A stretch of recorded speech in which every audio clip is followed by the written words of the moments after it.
Last week, I found a note in my apartment that I definitely didn't write. I live alone. It was early morning when I spotted it, lying on my kitchen table. Just a single sheet of paper with 3 words in thin, shaky handwriting.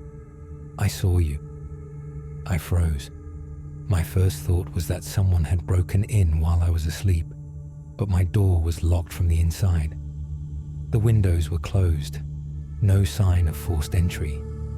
I checked every corner of the apartment, closets, under the bed, even the tiny bathroom cabinet. Nothing. That night, I couldn't sleep. I sat on my bed scrolling my phone, trying to calm down. Around 2:30 a.m., I heard it, a faint scraping sound coming from the ventilation shaft above my bed.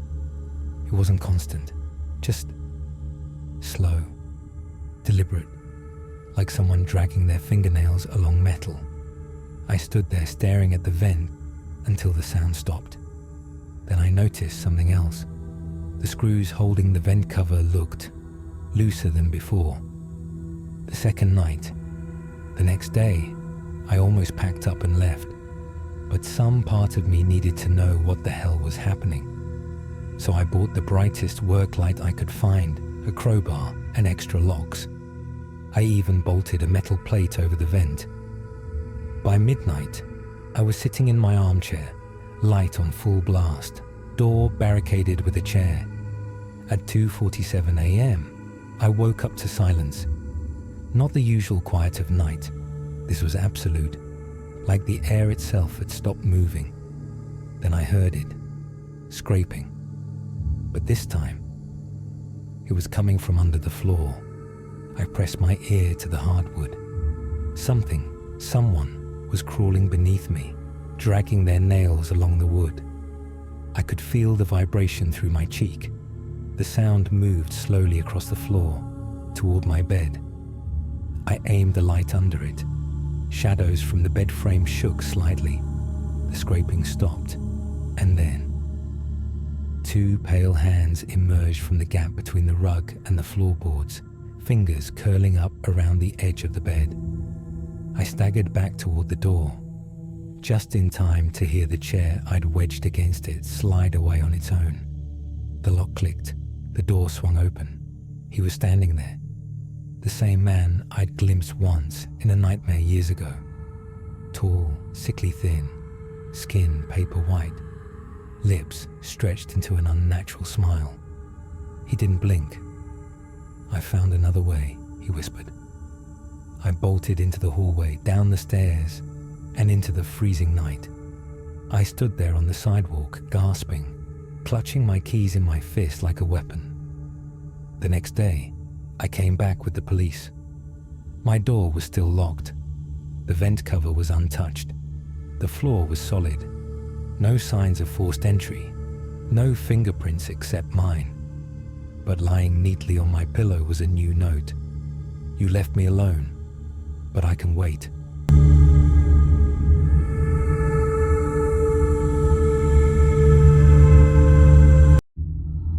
When I first moved into my little apartment, I thought I had finally gotten lucky.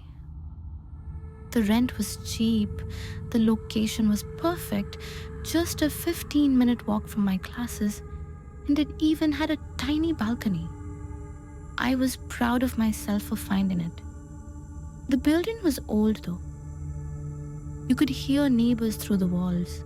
The elevator creaked like it was about to snap, and the plumbing moaned whenever I used the shower.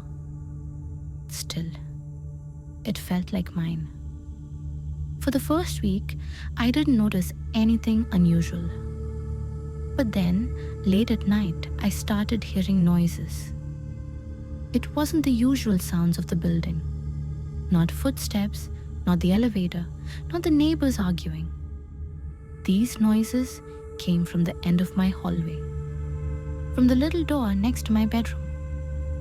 The landlord had told me it was just a utility closet and that it always stayed locked. I didn't think much of it at first. Old building, old doors. But some nights when I was in bed, I could swear I heard soft scratching. like someone lightly dragging their nails across the wood. At first, I convinced myself it was mice, or maybe pipes shifting. But then came the knocking. Slow, deliberate knocks, always at night, always when I was just about to fall asleep. One night, I heard 3 knocks, then silence.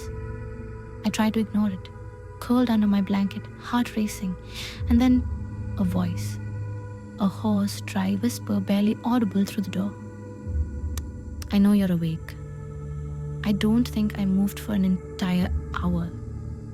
I stayed frozen, staring at the wall, pretending to be asleep, too terrified to even breathe loudly. The next morning, I told my landlord. He just gave me a strange look and said, "There is no key. Don't touch that door." His tone was sharp, like he was more afraid than annoyed. After that, I couldn't stop noticing things. Some mornings, when I left my apartment, I'd see faint scratch marks on the door, fresh ones. And once, when I came home late, I thought I saw the doorknob twitch, just slightly, as if someone had quickly let go when they heard me coming. I tried to ignore it. I told myself I was stressed, maybe hallucinating from lack of sleep. But then, one night, it got worse. I was lying in bed, scrolling my phone, when I heard the doorknob turning, slowly, back and forth. It wasn't subtle anymore. It was clear, loud. Someone was trying to open it. I grabbed a chair and wedged it under my bedroom door. I sat awake until the sun came up, staring at that hallway, waiting for something to happen. But nothing did. The next day, I noticed something new. On the floor, right in front of the closet door, there were long black strands of hair. Not mine. I have blonde hair. I should have left then, I know that. But I didn't. Rent was cheap, moving was expensive, and I told myself it couldn't be real. A week later, at around 3 a.m., I woke up to a sound that froze my blood. Breathing.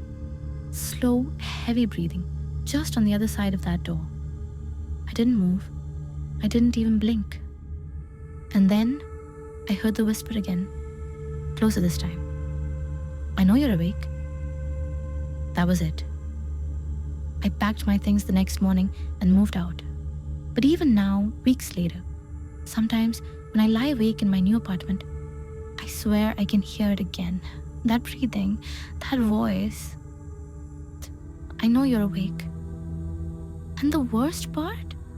My new apartment doesn't even have a hallway closet.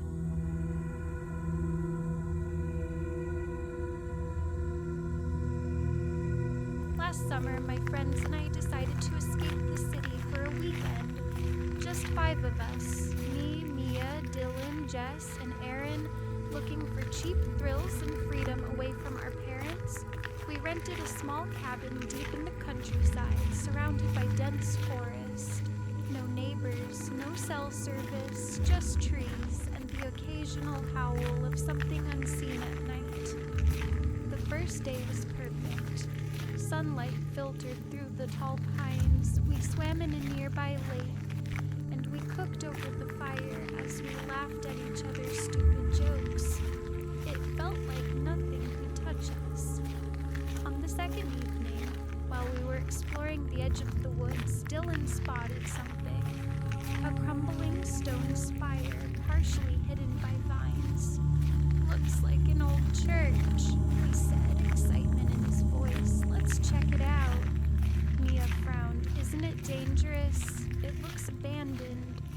Jess rolled her eyes. "It's just an old building. Scared much?" But curiosity won, of course, and we followed Dylan down a narrow dirt path, branches scratching our arms and faces. When we reached it, I froze. The church was more ruined than I imagined. Windows shattered, roof caved in, walls cracked. And yet, in the fading light, it felt alive, watching, waiting. Inside, the air was heavy, musty, smelling of rot and wet stone. Broken pews littered the floor. The altar had been scorched black, as if fire had consumed it long ago. And then I saw a door at the back, small, wooden, unbroken, newer than the rest of the building, oddly pristine. "Let's see what's inside," Dylan whispered, already pushing it open. The hinges groaned. A chill rolled over me. The door led down to a basement, narrow stairs vanishing into darkness. My stomach twisted. I told them we shouldn't go, my voice shook. Mia laughed nervously. "Don't be such a baby. It'll be fun." The basement was smaller than expected. Moisture dripped from the walls. At the center was a metal table, rusty and stained dark. Chains hung from it, and old tools were scattered around. Then Aaron noticed the walls. Symbols etched into the stone, circles, jagged lines, and strange runes I couldn't recognize. Some looked fresh, like someone had carved them recently. A low hum filled the air. Not a sound from us, but a vibration deep in my chest. I tried to laugh it off, but even Dylan's forced jokes couldn't hide his fear. Mia's phone flickered and died, complete darkness. Then I heard it. Footsteps, heavy, slow, dragging across stone, coming closer. "Someone's here," Jess whispered, panic rising in her voice. But when our flashlights finally returned, the corner was empty. Stone walls, no one there. And then I saw the symbols. They were changing, new lines reaching down, twisting toward our shadows. I felt frozen. My pulse pounded. Suddenly, I thought I heard a whisper, soft and cold. "You shouldn't be here."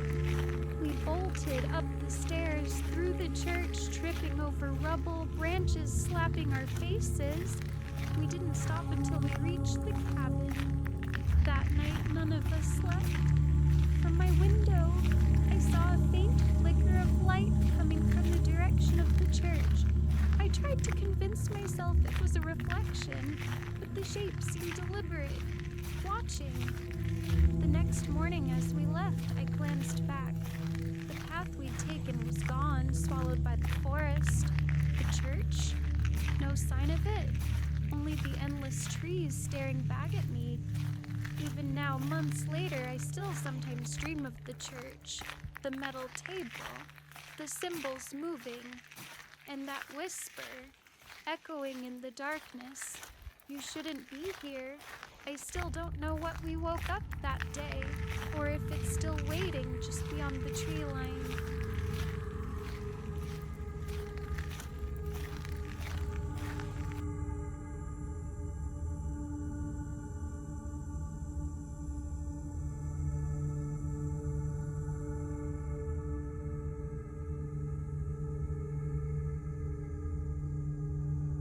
When I first moved into my new apartment, everything seemed perfect.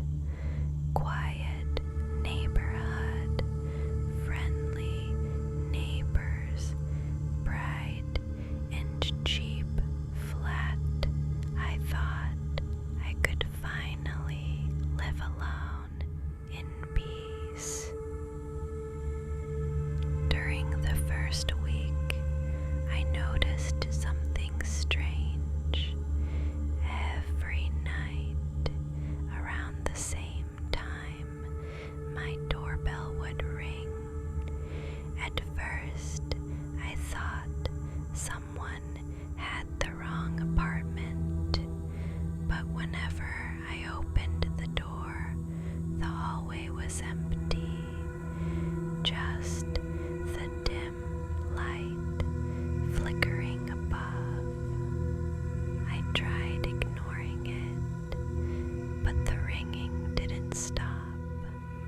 Sometimes it repeated several times a night. One evening, coming home from class, I saw something that made my stomach drop.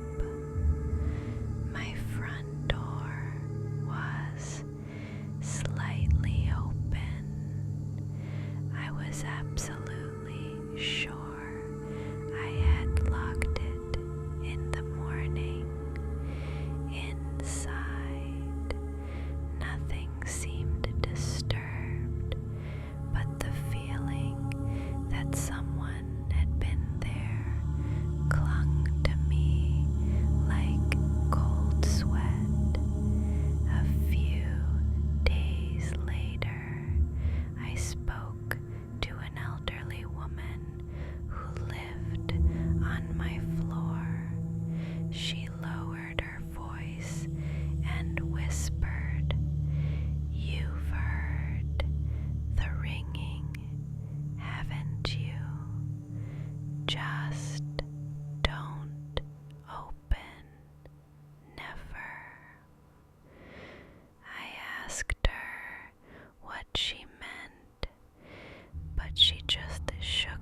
windows, and for the first time, I thought about moving out.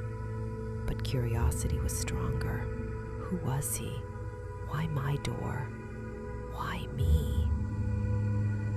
I made a decision. I'd stay by the door the next night, phone recording in hand. And that's when I made the mistake I'll regret forever.